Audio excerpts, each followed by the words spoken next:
नमस्कार, डिजिटल हरियाणा पर आपका स्वागत है। मेरा नाम मोहित गोयत है। कल नरवाना के अंदर इंडियन नेशनल लोकदल का युवा सम्मेलन था, शहीदी दिवस के उपलक्ष्य में किया जा रहा था और हरियाणा भर से युवाओं को वहां जोड़ा गया था। इससे पहले लगातार महीना भर कार्यक्रम चले थे और जिला स्तरीय युवा सम्मेलन जो है वो किए गए थे कर्ण चौटाला के द्वारा। युवाओं को निमंत्रण दिया गया था और तय स्थान जो है वो शहीदी दिवस के ऊपर जो है वो नरवाना रखा गया था। कल नरवाना के सम्मेलन के अंदर जो युवा सम्मेलन था शहीदी दिवस के उपलक्ष्य में, उस सम्मेलन की भीड़ जो है वो देखने लायक थी और वहां दो चीजें जो है वो अचरज पैदा कर रही थी, दो चीजें अनोखी थी। हर दफा जब भी इनेलो का कोई प्रदेश स्तरीय रैली या जो जलसा होता था तो उसमें बाहर से लोगों को निमंत्रण दिया जाता था, बाहर से लोगों को, स्टार प्रचारकों को या बड़े नेताओं को बुलाया जाता था। लेकिन कल का जो कार्यक्रम था शहीदी दिवस के उपलक्ष्य में युवा सम्मेलन जो था, वहां अभय सिंह चौटाला को सुनने के लिए जो है वो पूरी भीड़ जो है वहां इकट्ठा हुई थी। इसके अलावा उस रैली में कोई स्टार प्रचारक नहीं था, कोई बाहर से नहीं बुलाया गया था, केवल पार्टी के लोग थे और पार्टी किस तरीके से मजबूत हो रही है वो कल नरवाना में देखने को मिला था।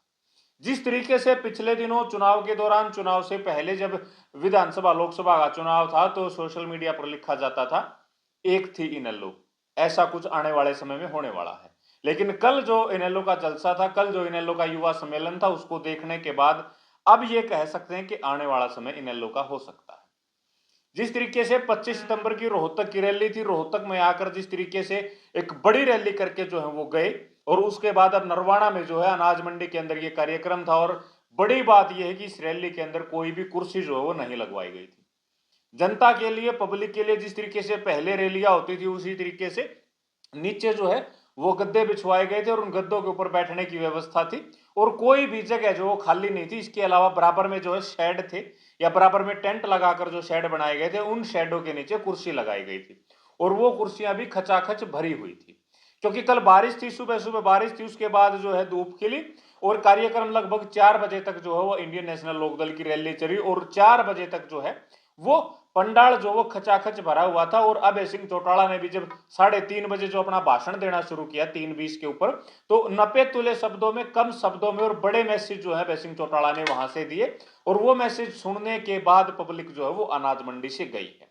और वहां जब आसपास लोगों से बातचीत की, रैली में पहुंचने वाले लोगों से हमने बातचीत की, वो बातचीत लगातार हमने आपको अलग अलग वीडियोज के माध्यम से सुनवाई है। लोगों की क्या उम्मीद जो है अभय सिंह चौटाला से, सत्ता से क्यों नाराज हैं, विपक्ष से क्यों नाराज हैं, तो वो बातें आपने अलग अलग वीडियोज में देखी। लोगों का कहना यह था कि किसानों की अगर कोई डिमांड है तो वो अभय सिंह चौटाला पूरी कर रहे हैं। उनके किसान आंदोलन के दौरान उनके इस्तीफा जो दिया गया था, उस इस्तीफे को लोग वहां याद कर रहे हैं।